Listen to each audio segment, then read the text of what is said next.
Chapter 37, wherein is continued the notable adventure of the distressed duenna.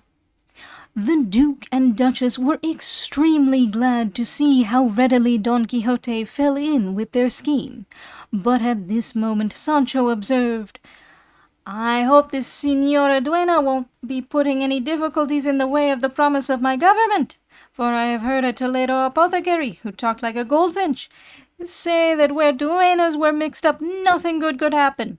God bless me, how he hated them, that same apothecary. And so what I'm thinking is, if all duennas, of whatever sort or condition they may be, are plagues and busybodies, what must they be that are distressed, like this Countess Three Skirts or Three Tails?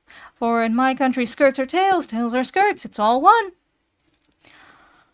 "Hush, friend Sancho," said Don Quixote. "Since this lady duenna comes in quest of me from such a distant land, she cannot be one of those the apothecary meant. Moreover, this is a countess, and when countesses serve as duennas, it is in the service of queens and empresses. For in their own houses they are mistresses paramount, and have other duennas to wait on them." To this Doña Rodriguez, who was present, made answer, "My lady the Duchess has duennas in her service that might be countesses if it was the will of fortune. But laws go as kings like.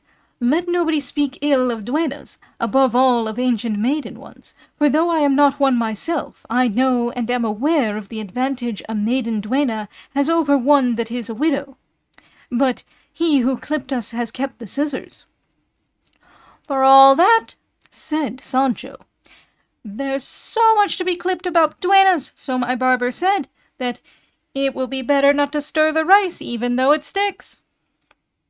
"These squires," returned Doña Rodriguez, "are always our enemies, and as they are the haunting spirits of the antechambers and watch us at every step, whenever they are not saying their prayers, and that's often enough, they spend their time in tattling about us, digging up our bones and burying our good name. But I can tell these walking blocks that we will live in spite of them, and in great houses too, though we die of hunger and cover our flesh, be it delicate or not, with widow's weeds, as one covers or hides a dunghill on a procession day. By my faith, if it were permitted me and time allowed, I could prove, not only to those here present, but to all the world, that there is no virtue that is not to be found in a duenna." "I have no doubt," said the Duchess, "that my good Doña Rodriguez is right, and very much so. But she had better bide her time for fighting her own battle, and that of the rest of the duennas, so as to crush the calumny of that vile apothecary, and root out the prejudice in the great Sancho Panza's mind." To which Sancho replied, "Ever since I have sniffed the governorship, I have got rid of the humours of a squire, and I don't care a wild fig for all the duennas in the world." They would have carried on this duenna dispute further, had they not heard the notes of the fife and drums once more, from which they concluded that the distressed duenna was making her entrance.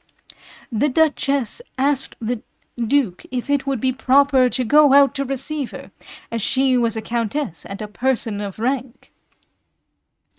"In respect of her being a countess," said Sancho, before the Duke could reply, "I am for your highness's going out to receive her, but in respect of her being a duenna, it is my opinion you should not stir a step."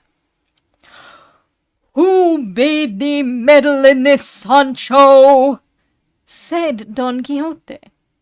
"Oh, señor," said Sancho, "I meddle, for I have a right to meddle, as a squire who has learned the rules of courtesy in the school of your worship, the most courteous and best bred knight in the whole world of courtliness, and in these things, as I have heard your worship say, as much is lost by a card too many as by a card too few, and to one who has his ears open, few words." "Sancho is right," said the Duke. "We'll see what the Countess is like, and by that measure the courtesy that is due to her." And now the drums and fife made their entrance as before, And here the author brought this short chapter to an end and began the next, following up the same adventure, which is one of the most notable in the history.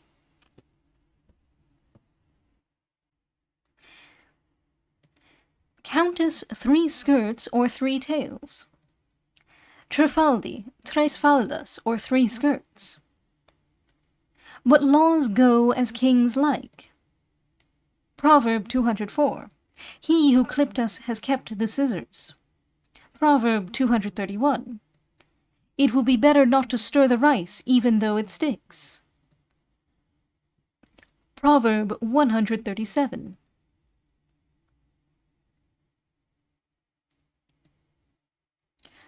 As much is lost by a card too many as by a card too few, and to one who has his ears open, few words. Proverbs 39 and 95.